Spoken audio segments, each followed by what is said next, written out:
Olá!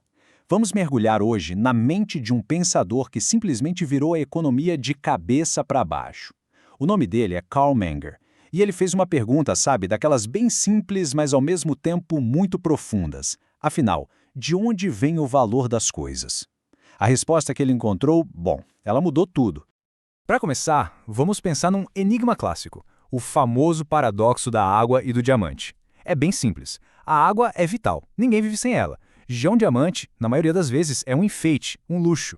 Então por que um diamante custa uma fortuna e a água é praticamente de graça? Foi exatamente essa a pergunta que Menger decidiu que ia responder.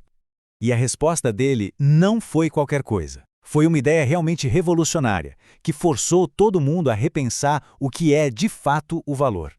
Olha só, até aquela época, a visão clássica de economistas como Adam Smith dizia que o valor de algo vinha do trabalho, do custo para produzir aquilo. Era uma coisa objetiva, calculável. Mas aí o Menger chegou e disse não.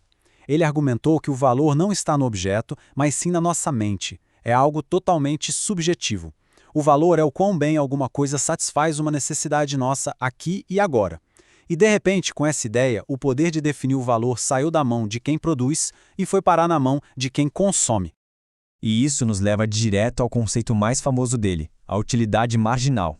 Pensa assim, uma pessoa morrendo de sede no deserto. O primeiro copo d'água para ela é a coisa mais valiosa do mundo. O segundo copo, ainda muito valioso. Mas e o décimo? O centésimo? Cada copo a mais satisfaz uma necessidade menos urgente, então o valor dele vai diminuindo. O que importa é o valor da próxima unidade. Como a água é superabundante, a utilidade marginal dela é baixíssima. Já os diamantes são raros, então a utilidade marginal de um único diamante é altíssima. Pronto, paradoxo resolvido. E o mais curioso disso tudo é que o homem por trás dessa ideia tão transformadora não era bem o que se esperava. A trajetória dele até chegar na economia foi, para dizer o mínimo, bem incomum. Pois é, Menger começou como advogado. Depois virou jornalista, cobrindo as altas e baixas do mercado financeiro. Foi só aí, observando o mundo real, que ele escreveu sua obra-prima, Os Princípios de Economia, e, finalmente, conseguiu um cargo de professor. Ele era um verdadeiro outsider, alguém que via as coisas de um jeito que os especialistas, muitas vezes presos nas suas teorias, simplesmente não conseguiam enxergar. E aqui está o pulo do gato. O trabalho dele como jornalista não foi um desvio, foi a grande inspiração. Observando o mercado todo dia, ele percebeu que a teoria clássica simplesmente não batia com a realidade. Os preços não seguiam os custos de produção de jeito nenhum. Eles dançavam conforme a música das avaliações dos compradores. E essa observação do mundo real foi a faísca que acendeu a revolução teórica dele. Mas a genialidade do Menger não parou por aí. Ele usou essa mesma lógica, partindo do indivíduo, para explicar como as nossas instituições mais complexas, como o dinheiro, por exemplo, surgem sozinhas, sem que ninguém precise planejar. Ele chamou isso de ordem espontânea. Imagina o problema do escambo, da troca. Eu tenho pão e quero sapatos, mas o sapateiro não quer pão. É um beco sem saída, certo? Então, algumas pessoas mais espertas começam a aceitar um bem não porque querem aquele bem, mas porque sabem que é fácil de trocar depois.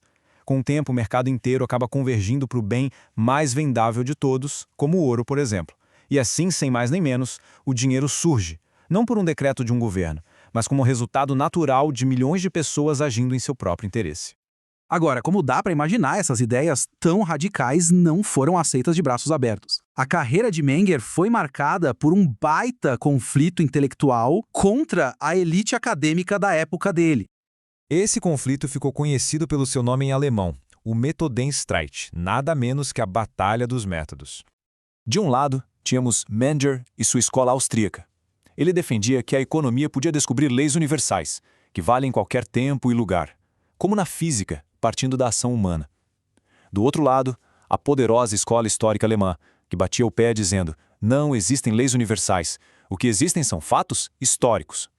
E olha, essa não era uma briga acadêmica qualquer, não. Era uma batalha pela alma da economia.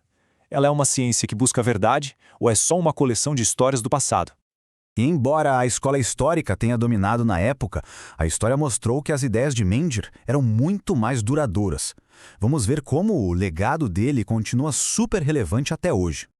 O legado de Menger é imenso. Ele fundou a Escola Austríaca de Economia, que influenciou gigantes como Mises e F.A. Hayek, que ganhou um Nobel. A teoria de valor dele foi fundamental para mostrar por que o planejamento central da economia simplesmente não funciona. E o mais incrível de tudo, a teoria dele de 150 anos atrás sobre a origem do dinheiro é uma das melhores ferramentas que a gente tem hoje para entender o fenômeno das criptomoedas. E isso nos deixa com uma pergunta muito poderosa para reflexão. A obra de Menger mostra que a engenhosidade humana consegue criar sistemas complexos e que funcionam, sem precisar de um designer, de um plano central. Se isso é verdade, quais são os verdadeiros limites da nossa capacidade de projetar e controlar a sociedade de cima para baixo? Uma questão que é tão relevante hoje quanto era lá no século XIX.